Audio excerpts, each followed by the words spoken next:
Hello everyone, very very good morning. कैसे हो? Hope करता हूँ आप सब लोग अच्छे ही होंगे। सो फ्रेंड्स, बाल विकास एवं शिक्षा शास्त्र के स्पेशल क्लास में आप सभी लोगों का बहुत बहुत स्वागत है। आज की इस क्लास में हम लोग सॉल्व करेंगे सीडीपी के टॉप 30 क्वेश्चन, और ये सारे के सारे क्वेश्चन आपके प्रीवियस ईयर के क्वेश्चन है, तो पूरी वीडियो ध्यान से देखना। और 30 में से जितने भी क्वेश्चंस आपके करेक्ट हों कमेंट बॉक्स में अपना स्कोर जरूर बताना। और भी क्लासेस अगर आप लोगों को देखनी है तो आप लोग प्ले लिस्ट में जाके देख सकते हैं। सीटेट दिसंबर 2023 के नाम से प्ले लिस्ट होगी, और आवेदन आपके बहुत ही जल्द स्टार्ट हो रहे हैं। बहुत ही जल्द आपको जो है सीबीएसई की तरफ से सीटेट दिसंबर का नोटिफिकेशन आपको देखने को मिल जाएगा। तो आप लोग फोकस करें अपनी तैयारी में। ओके, चलिए सभी को गुड मॉर्निंग। वॉइस क्लियर आ रही है? सभी लोग बताएंगे एक बार। चलिए, सबसे पहला प्रश्न यहाँ पे सबसे पहले बता देता हूँ डेली क्लासेस का टाइमिंग। डेली क्लासेस का टाइमिंग आप सब लोग देख लीजिए। डेली सुबह 9 बजे, उसके बाद 2:30 बजे, उसके बाद शाम 7 बजे क्लास होती है। इन क्लासेस की बिल्कुल फ्री में अगर आपको पीडीएफ चाहिए तो ये टेलीग्राम चैनल का नाम है, आप लोग ज्वाइन कर सकते हैं, वहाँ पर आपको पीडीएफ मिल जाएंगी। ओके, चलिए अगला प्रश्न यहाँ पे देख सकते हैं। पहला प्रश्न है कि साक्षी अक्सर घर में ज़्यादा बात नहीं करती, लेकिन विद्यालय में वह काफ़ी बात करती है। यह दर्शाता है कि साक्षी को अपना घर बिल्कुल पसंद नहीं है, या उसके विचारों को विद्यालय में मान्यता मिलती है। यह विद्यालय हर समय बच्चों को खूब बात करने का अवसर देता है। यह शिक्षकों की यह मांग होती है कि बच्चे विद्यालय में खूब बात करें। मैंने आपको बताया था कि अगर ऑप्शन में आपको कहीं पे भी अवसर देखने को मिल जाए तो आपका जो आंसर होगा 100% सही होगा। तो यहाँ पे आपका जो है सी वाला बिल्कुल करेक्ट हो जाएगा। अगला प्रश्न यहाँ पे देख सकते हैं कि बच्चे दुनिया के बारे में अपनी समझ का सृजन करते हैं। इसका श्रेय जो है किसको जाता है? कोहलबर्ग को जाता है, या स्किनर को जाता है, या पियाजे को जाता है, या पावलाव को जाता है? सभी लोग बताएंगे राइट आंसर क्या होगा दूसरा का, कि बच्चे दुनिया के बारे में अपनी समझ का जो है सृजन करते हैं। इसका श्रेय किसको जाता है? तो इसका जो श्रेय जाता है पियाजे जी को जाता है। यहाँ पे आपका दूसरा का सी आपका बिल्कुल करेक्ट हो जाएगा। ओके ना, चलिए बहुत अच्छे। अगला प्रश्न है निम्नलिखित में से किस अवस्था में बच्चे जो है अपने समवयस्क समूह के सक्रिय सदस्य हो जाते हैं? पूर्व बाल्यावस्था में, किशोरावस्था में, या बाल्यावस्था में, या प्रौढ़ावस्था में? तीसरा का राइट आंसर क्या होगा? इस बार सीटेट एग्जाम को क्वालिफाई करना है, यूपी टेट एग्जाम को क्वालिफाई करना है, तो अभी कभी एजुकेशन मिसाइल यूट्यूब चैनल को सब्सक्राइब करें। इस चैनल से आपको निश्चित मदद मिलेगी। जो भी सीटेट फॉर्म की अपडेट आएगी, यूपी टेट फॉर्म की अपडेट आएगी, टीचिंग एग्जाम की अपडेट आएगी, वो अपडेट आपको सबसे पहले हमारे चैनल के माध्यम से ही देखने को मिलेगी। तो निम्नलिखित में से किस अवस्था में बच्चे जो है अपने समवयस्क समूह के सक्रिय सदस्य हो जाते हैं? तो वो अवस्था है किशोर अवस्था। कितनी आयु से कितनी आयु तक होती है? 12 से 18 वर्ष की अवस्था को किशोर अवस्था कहा जाता है। तो यहाँ पे तीसरा का आपका सी वाला बिल्कुल करेक्ट हो जाएगा। अगला प्रश्न, लिंग डॉट डॉट रूप से निर्धारित होता है, जबकि सेक्स जो है डॉट डॉट रूप से निर्धारित होता है। किस किस रूप से जो है निर्धारित होता है ये आपको बताना है। 4 का जवाब दीजिए सब लोग। बहुत अच्छे। तो देखना यहाँ पे लिंग जो है सांस्कृतिक रूप से निर्धारित होता है, जबकि सेक्स जो है जैविक रूप से जो है निर्धारित होता है। यहाँ पे चौथा का डी आपका बिल्कुल करेक्ट हो जाएगा। टीचिंग एग्जाम से रिलेटेड अगर आपके माइंड में कुछ भी डाउट्स हैं तो आप लोग जो है अपना डाउट क्लियर कर सकते हैं। इंस्टाग्राम पे मुझे फॉलो करके आप लोग मुझसे बातचीत कर सकते हैं।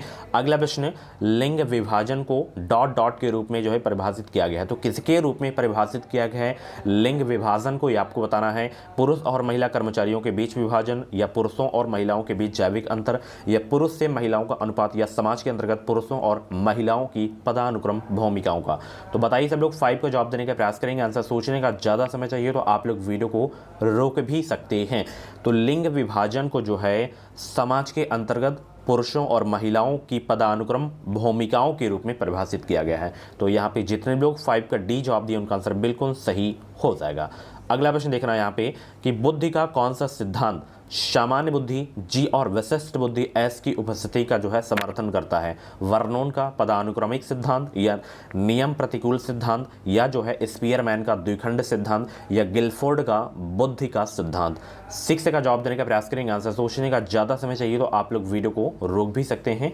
बुद्धि का कौन सा सिद्धांत जो है सामान्य बुद्धि जी और विशिष्ट बुद्धि एस की उपस्थिति का समर्थन करता है? तो वो आपका है स्पीयरमैन का द्विखंड सिद्धांत। यहाँ पे 6 का सी आपका बिल्कुल करेक्ट हो जाएगा। वेरी गुड मॉर्निंग सभी को। वीडियो को लाइक कर दीजिए। 50 लाइक इस वीडियो में कंप्लीट होनी चाहिए। तो चैनल को सब्सक्राइब अगर आप लोग नहीं किए हैं तो इस चैनल से जुड़ जाइए। इस चैनल से आपको निश्चित ही मदद मिलेगी। अगला प्रश्न, बाल मनोविज्ञान तथा बाल विकास में प्रमुख अंतर क्या है? अध्ययन पद्धतियों में, क्षेत्र में, या कार्य में उपयुक्त में से कोई नहीं? 7 का जवाब दीजिए फटाफट, गोली की रफ्तार से उत्तर देंगे सब लोग। बाल मनोविज्ञान तथा बाल विकास में प्रमुख अंतर जो है वो है क्षेत्र में अंतर है। किस में अंतर है प्रमुख? क्षेत्र में अंतर है। यहाँ पे 7 का बी आपका बिल्कुल करेक्ट हो जाएगा। अगला प्रश्न है कि विकास के किस काल को अत्यधिक दबाव और तनाव का काल कहा गया है? प्रौढ़ावस्था को, मध्यावस्था को, किशोरावस्था को या वृद्धावस्था को? बताएंगे सब लोग। विकास के किस काल को अत्यधिक दबाव और तनाव का काल कहा गया है? तो ये कहा गया है डियर किसको? किशोर अवस्था को कहा गया है। ठीक है ना, अत्यधिक दबाव और तनाव का काल किशोर अवस्था को कहा जाता है। 8 का बी आपका बिल्कुल करेक्ट हो जाएगा। अगला प्रश्न आप देखिए, अकादमिक पाठ्यक्रम लिंग भेदभाव को कैसे बढ़ावा देता है? बताइए सब लोग। 9 का जवाब दीजिए, फटाफट आंसर करेंगे। अकादमिक पाठ्यक्रम लिंग भेदभाव को कैसे बढ़ावा देता है? आंसर सोचने का अगर आप लोगों को ज़्यादा समय चाहिए तो आप लोग वीडियो को रोक भी सकते हैं, बट सभी लोग हर प्रश्न का उत्तर ज़रूर से ज़रूर देंगे। तो यहाँ पे अकादमिक पाठ्यक्रम लिंग भेदभाव को कैसे बढ़ावा देता है? पुरुष की तुलना में महिलाओं की उपलब्धियों का बहुत कम उल्लेख करना, यही जो है अकादमिक पाठ्यक्रम में लिंग भेदभाव को बढ़ावा देता है। 9 का ए आपका बिल्कुल करेक्ट हो जाएगा। अगला प्रश्न हमें देखना, संस्कृति पर शिक्षा का क्या प्रभाव पड़ता है? बताएंगे सब लोग। संस्कृति पर शिक्षा का क्या प्रभाव पड़ता है? संस्कृति का परिष्करण, संस्कृति के हस्तांतरण में सहायता करना, संस्कृति की निरंतरता को बनाए रखना, ये उपरोक्त सभी। 10 का जवाब देने का प्रयास करेंगे। मैं बता दूं सीटेट में अगर उपरोक्त सभी वाला ऑप्शन दिख जाए तो 99% आपका जो आंसर होगा वो सही होगा। तो संस्कृति पर जो शिक्षा का प्रभाव पड़ता है वो क्या प्रभाव पड़ता है? संस्कृति के परिष्करण पर भी पड़ता है, संस्कृति के हस्तांतरण में सहायता करता भी है, संस्कृति की निरंतरता को बनाए रखता भी है। तो यहाँ पे उपरोक्त सभी वाला आंसर बिल्कुल करेक्ट हो जाएगा। अगला प्रश्न आप देखिए, मानवीय विकास में आनुवंशिकता एवं जो है परिवेश की भूमिका के संदर्भ में निम्नलिखित में से कौन सा कथन समुचित है? बताइए।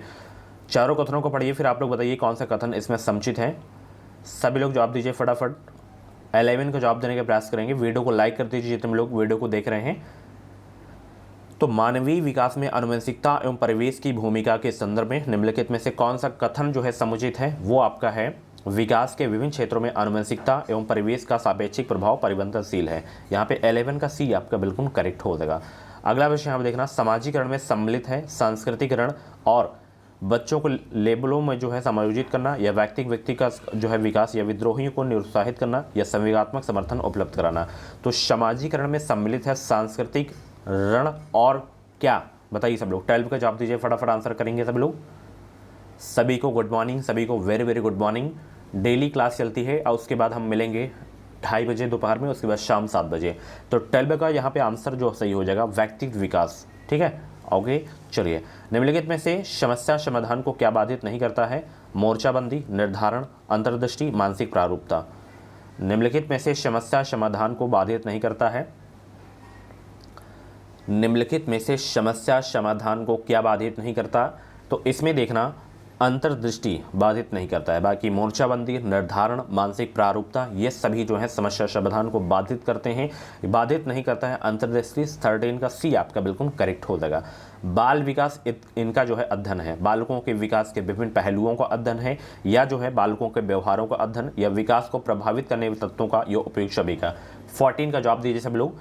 मैंने अभी आपको बताया ऑप्शन में दिख जाए, सीटेट का पेपर दे रहे हैं तो उपयुक्त सभी ऑप्शन दिख जाए तो 99% आपका जो आंसर होगा वो सही होगा। तो बाल विकास इनका अध्ययन करता है, बालकों के विकास के विभिन्न पहलुओं का अध्ययन करता है, बालकों के व्यवहारों का अध्ययन करता है बाल विकास, एंड विकास को प्रभावित करने वाले तत्वों का भी अध्ययन करता है बाल विकास। यहाँ पे 14 का डी आपका बिल्कुल करेक्ट हो जाएगा। अगला प्रश्न, बाल विकास में क्या है? प्रक्रिया पर बल है, वातावरण और अनुभव की भूमिका पर बल है, या गर्भावस्था से किशोरावस्था का अध्ययन का होता है? बताइए सब लोग, बाल विकास में जो है क्या होता है? 15 का जवाब दीजिए फटाफट, गोली की रफ्तार से उत्तर देंगे। तो बाल विकास में गर्भावस्था से किशोरावस्था तक अध्ययन होता है। यहाँ पे 15 का सी आपका बिल्कुल करेक्ट हो जाएगा। ठीक है, ऑप्शन देखिए उपयुक्त सभी वाला अगर आ जाए तो आपको ऑप्शन पढ़ना है, अगर नहीं समझ में आ रहा है तब आपको उपयुक्त सभी टिक करना है। ठीक है, चलिए अगला प्रश्न यहाँ पर देखना, व्यक्तित्व के मापन में प्रोजेक्टिव तकनीक अन्य परीक्षणों से बेहतर होती है क्योंकि उन्हें सहज रूप से प्रसारित किया जाता है, या जो है वे सांख्यिकीय विश्लेषण के लिए उपयुक्त हैं, या परीक्षार्थियों को नहीं पता कि वो अपने विचारों और भावनाओं को प्रकट कर रहा है, या परीक्षण के परिणाम तत्काल उपलब्ध होते हैं। 16 का जवाब दीजिए, व्यक्तित्व के मापन में प्रोजेक्टिव तकनीक अन्य परीक्षणों से बेहतर होती है क्योंकि परीक्षार्थी को नहीं पता कि वह अपने विचारों और भावनाओं को प्रकट कर रहा है। यहाँ पे 16 का आपका सी वाला बिल्कुल करेक्ट हो जाएगा। अगला प्रश्न, अलग अलग बालकों को अलग अलग कार्य सौंपे जाने को डॉट डॉट यहाँ पे के आधार पर न्योचित ठहराया जा सकता है। विद्यार्थियों को विभिन्नता पसंद है, या यह कार्य की नकल को रोकता है, या जो है विद्यार्थियों में व्यक्तिगत अंतर है, या इसे किसी भी प्रकार न्योचित नहीं ठहराया जा सकता। 17 का राइट आंसर क्या होगा, फटाफट आंसर देंगे। अलग अलग बालकों को अलग अलग कार्य सौंपे जाने को, यहाँ पे देखना विद्यार्थियों में व्यक्तिगत अंतर क्या है, विद्यार्थियों में व्यक्तिगत अंतर के आधार पर न्योचित ठहराया जा सकता है। तो यहाँ पे 17 का आपका जो आंसर सही होगा सी वाला बिल्कुल करेक्ट हो जाएगा। अगला प्रश्न है, निम्नलिखित में से कौन सा निहितार्थ पियाजे के संज्ञानात्मक विकास के सिद्धांत से नहीं निकाला जा सकता है। 18 का राइट आंसर बताने का प्रयास करेंगे सब लोग। निम्नलिखित में से कौन सा निहितार्थ पियाजे के संज्ञानात्मक विकास के सिद्धांत से नहीं निकाला जा सकता है। ऑप्शन देखिए, फटाफट आंसर देने का प्रयास करेंगे। बहुत अच्छे, आप लोग वीडियो को लाइक नहीं करते हो तो फटाफट वीडियो को लाइक कर दो सब लोग, जितने भी लोग क्लास को देख रहे हो। तो यहाँ पे आपका आंसर जो सही होगा डी वाला आपका बिल्कुल सही हो जाएगा। अगला प्रश्न आप देखना, अधिगम स्थानांतरण की योग्यता को बढ़ाने के लिए अध्यापक को नहीं करना चाहिए। सामान्यीकरण पर बल देना, या रटने की प्रवृत्ति को प्रोत्साहित करना, या स्वक्रिया को प्रोत्साहित करना, या सूझ द्वारा सीखने का विकास करना। तो अधिगम स्थानांतरण की योग्यता को बढ़ाने के लिए अध्यापक को क्या नहीं करना चाहिए। मैंने आपको बताया था ना, आपको बच्चों को रटाना नहीं है, तो रटने की प्रवृत्ति को प्रोत्साहित आपको बिल्कुल नहीं करना है। ओके ना, चलिए बी आपका बिल्कुल करेक्ट हो जाएगा। ये वेरी इंपॉर्टेंट क्वेश्चन है, most important. The condition of learning पुस्तक के लेखक कौन है। B F Skinner, R M Gagne, I P Pavlov, या ई एल थार्नडाइक। 20 का राइट आंसर क्या होगा, कमेंट बॉक्स में सभी लोग छापेंगे। द कंडीशन ऑफ लर्निंग पुस्तक के लेखक कौन है, तो इसके लेखक हैं आर एम गेने। यहाँ पे 20 का बी आपका बिल्कुल करेक्ट हो जाएगा। संवेग क्या है बताएं सभी लोग। संवेग क्या है, क्रोध व भय, प्यार व स्नेह, या उत्तेजना या भाव में परिवर्तन, या उपयुक्त में से कोई नहीं। सभी लोग जवाब दीजिए, संवेग क्या है। तो संवेग उत्तेजना या भाव में परिवर्तन है। यहाँ पे 21 का सी आपका बिल्कुल करेक्ट हो जाएगा। ओके ना, चलिए वेरी इंपॉर्टेंट क्वेश्चन।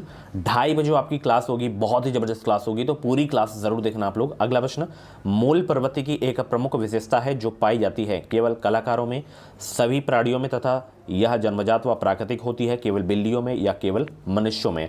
तो मूल प्रवृत्ति की एक प्रमुख विशेषता है जो पाई जाती है सभी प्राणियों में, तथा यह जन्मजात व प्राकृतिक भी होती है।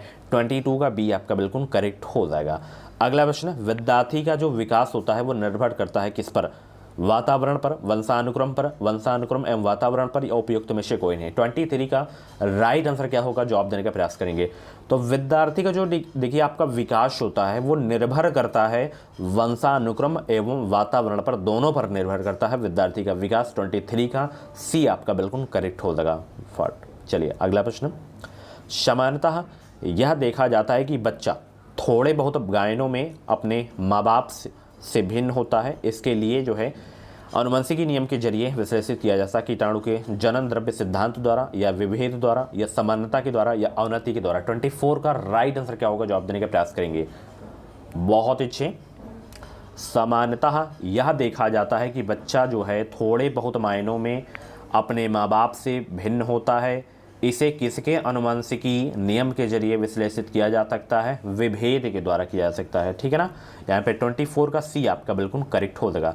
अगला प्रश्न यहाँ पे देख सकते हैं, निम्न में से कौन सा कथन रुचि के बारे में सत्य नहीं है। बताएंगे सब लोग, निम्न में से कौन सा कथन रुचि के बारे में सत्य नहीं है।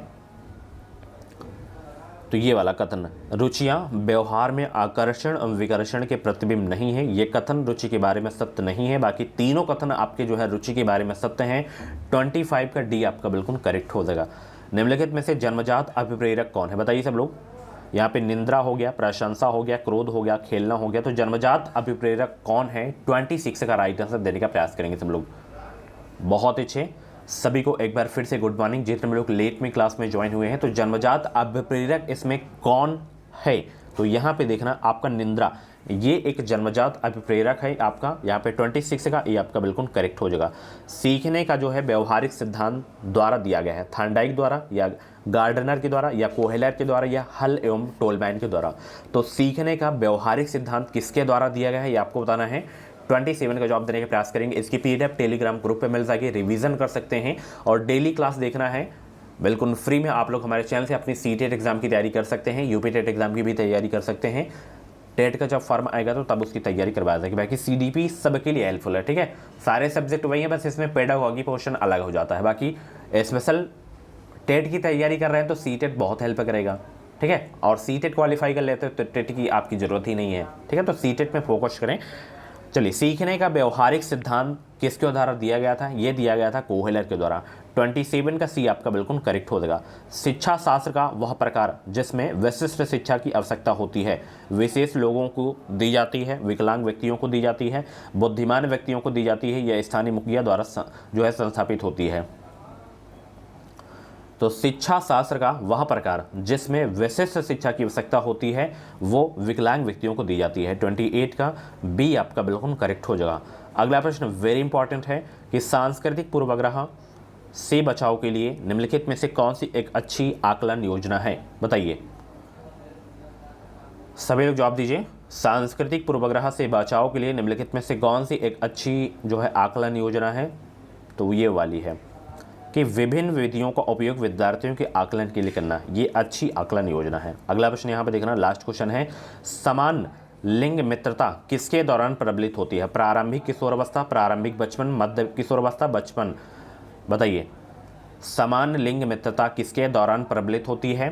तो ये होती है प्रारंभिक किशोरावस्था के दौरान। ओके ना। सो फ्रेंड्स, ये थी आज की बाल विकास एवं शिक्षा शास्त्र की स्पेशल क्लास। कैसी लगी क्लास कमेंट बॉक्स में अपना फीडबैक जरूर देना, और ऐसी ही डेली क्लासेस देखने के लिए अभी कभी एजुकेशन मिसाइल यूट्यूब चैनल को सब्सक्राइब करें। जो भी अपडेट आएगी फर्म की, जो भी क्लासेस होंगी, उनका नोटिफिकेशन आपको टाइम से मिलता रहेगा। मिलते हैं अगली क्लास पे। Thank you so much. Video को लाइक कर देना, शेयर कर देना, और चैनल को सब्सक्राइब जरूर कर लेना। Bye bye, take.